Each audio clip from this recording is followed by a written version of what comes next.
देखिए क्वेश्चन 2 क्या कहता है, Udit can complete his work in 10 days. कह रहे कि उदित अपने काम को कंप्लीट करता है कितने दिनों में? 10 दिनों में।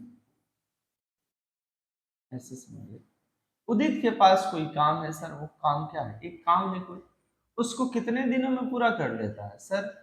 उसको पूरा करने में 10 दिन का समय लगता है। उसका काम क्या है? एक काम है, एक काम को कंप्लीट करने में वो 10 दिन का समय लेता है।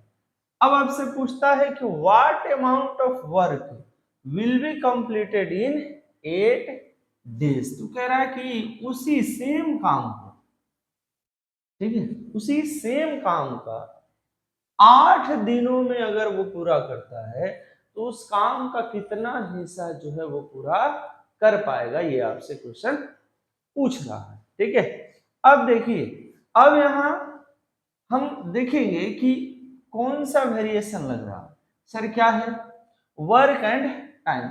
और टाइम एंड वर्क में हमने आपको इंट्रोडक्शन वाली वीडियो में भी बताया है कि जब भी आपको दिखे आप आंख मूंद लीजिए और आंख मूंद के कहिए कि क्या है सर? ऐसे क्वेश्चन इनवर्स वेरिएशन होते हैं, क्योंकि एक को बढ़ाने पर दूसरा घटता है, दूसरे को घटाने पर अगला बढ़ता है।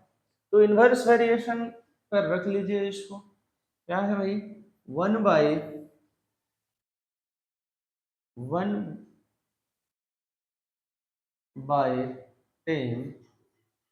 इज इक्वल्स टू, अब वर्क कितना है तो वर्क को यहाँ आप x मान सकते हो, ठीक है, is equals to x, x by 8, तो 1/10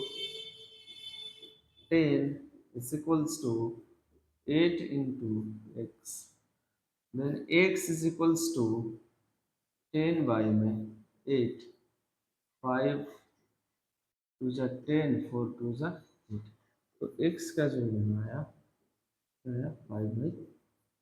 अब देखिए आपसे क्या पूछा था, पूछा था कि what amount of the work, work का कितना अमाउंट। तो सर वर्क का जो अमाउंट निकला वो कितना अमाउंट ये पूरा कर पा रहा है? तो sir 5/4 portion of that work can be completed in 8 days. उस काम का 5/4 हिस्सा जो है वो 8 दिनों में पूरा कर पाएगा।